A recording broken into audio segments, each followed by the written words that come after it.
Hello guys, आज हम बात करेंगे अटेंडेंस के ऊपर। अटेंडेंस के अंदर बेसिकली बहुत सारे पॉइंट्स हैं जिसमें attendance entry, attendance report, name wise attendance, rest time, upload attendance और ऐसे ही बहुत सारे और भी पॉइंट्स हैं। आज हम बात करने वाले हैं अटेंडेंस एंट्री के ऊपर। कैसे आप अटेंडेंस एंट्री का यूज़ करेंगे, मैं बेसिकली आपको बता देता हूँ। जैसे फॉर एग्जांपल मान लीजिए आपने मल्टीपल डिपार्टमेंट और डेजिग्नेशन है, उनकी एक साथ अटेंडेंस लगानी है, तो आप क्या कर सकते हैं, ऑल सेलेक्ट कर लीजिए। और अगर 12 तारीख की अटेंडेंस लगानी है तो आप उसको शो कराइए। शो कराते हैं आपके पास नंबर ऑफ टोटल जितने भी एम्प्लॉयज होंगे लिस्ट ओपन हो जाएगी।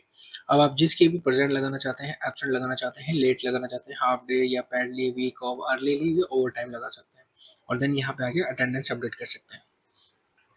अब इस केस में जब आप इस लिस्ट के थ्रू अटेंडेंस लगाते हैं तो एम्प्लॉय के इन टाइम आउट टाइम का कोई लॉजिक नहीं बनता है।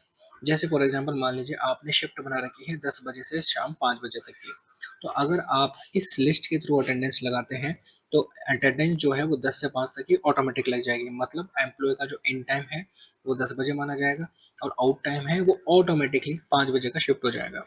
शिफ्ट के अकॉर्डिंग यहाँ पे प्रेजेंट लगती है, ना कि इन टाइम आउट टाइम के बेसिस पे।